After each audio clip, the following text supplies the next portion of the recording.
ان الذين لا يرجون لقاءنا ورضوا بالحياة الدنيا واطمأنوا بها والذين هم عن آياتنا غافلون أولئك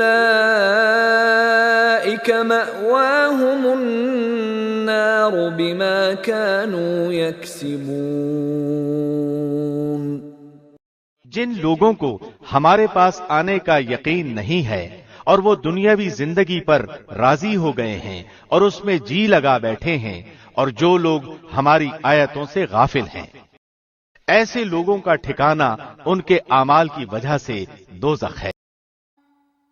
Indeed, those who do not expect the meeting with us and are satisfied with the life of this world and feel secure therein, and those who are heedless of our signs, for those their refuge will be the fire because of what they used to earn.